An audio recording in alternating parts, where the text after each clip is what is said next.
Okay, so welcome back. We're back to the third part of this, and you can see that my daughter and I were playing while you guys were going over that. So let me scroll down a little bit.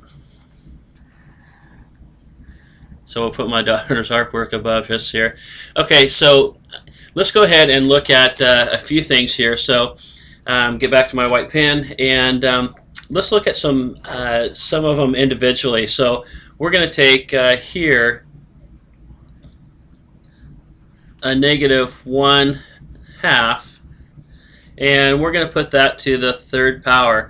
And I know what you're thinking, oh, those fractions made it back in, and you're right, fractions are going to make it back into most of the things we do this year. So we got a -1/2 to the third power. So just like before, that's simply right our deal. So a -1/2 times a -1/2 times, and here's our third one, -1/2. Okay, so just like before, we multiply across, and we've got a negative base over here, and we've got an odd exponent, so we know that the answer is going to be negative. So in this case, I'll just put negative over there, so I know whatever I get is going to be negative.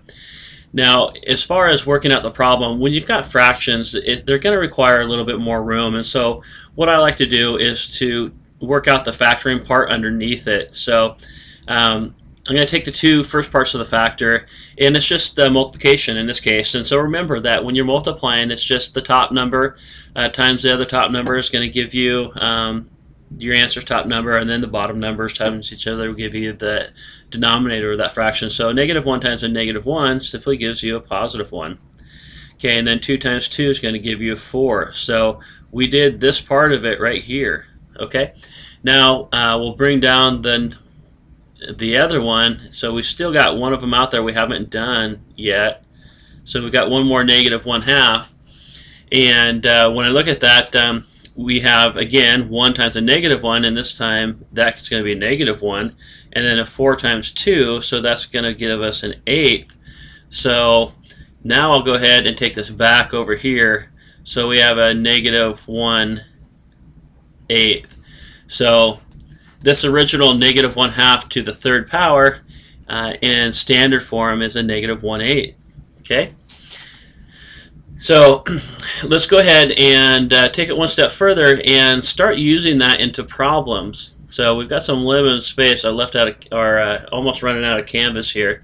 So we'll do one more, and what we'll put up there, let's look at one that will take some work with it. So I'm going to write small to start out with, so hopefully this comes through okay for you.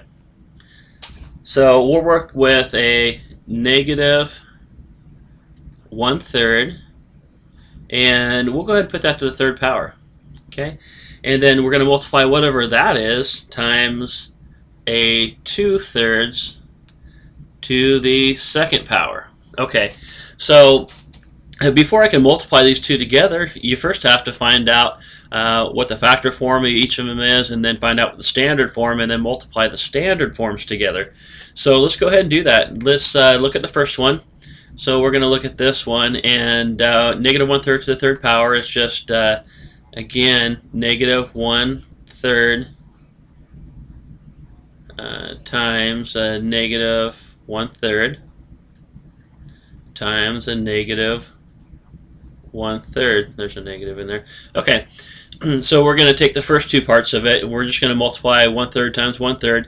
And to do that, you just multiply the top, multiply the bottom. So -1 times a -1 gives you a +1, and 3 times 3 will give you the 9.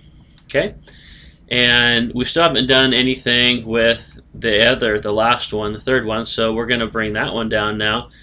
And again, that 1/9 is now times a -1/3. Okay, again, 1 times a -1 in this case is a -1, and then 9 times 3 is 27. So we got -1/27. So this number right here in standard form is -1/27. Kind of blacked out my 27 there. So now we've got to work with the 2/3 squared. So let's make a different color for that one. Let's make that one yellow. Okay, So we're going to work this one out here now. Okay, so 2/3 squared is the same thing as 2/3 times 2/3, and there's only two of them, so we'll go ahead and multiply the top. So 2 times 2 is 4, and then 3 times 3 is ninths. Okay, so 4/9. So that is the standard form, okay, of that one. Okay, so now we've got these two, and originally we said that we were going to multiply those two together. So I'm going to rewrite those two down here, up over here, so we can work with them. So let's just get one more color. Let's go with green while we're solving things. So I'm going to take that -1/27 that we got the standard over here, and we had to multiply that, okay, by the 4/9. Okay, so when I look at that, it's still multiplication. So -1 times 4 is -4. Okay, and the 27 times 9 is 243. Now this is the solution, okay, to this original problem over here. So the whole thing. So that's already in simplified form, so that's how you work with it. So again, we're just taking things to the next level, even though we're working with fractions. In this case, it's just multiplication on this example. So things are fairly easy. So that'll be the last video for today. So hopefully that clarified things. And I know I've said this before, but at the end of the class, let me know what you think. Is this a good way to break those videos up? Would you like them all together again as one longer video? So give me your thoughts on that, and let's work on some problems, and that should round out our Wednesday for today.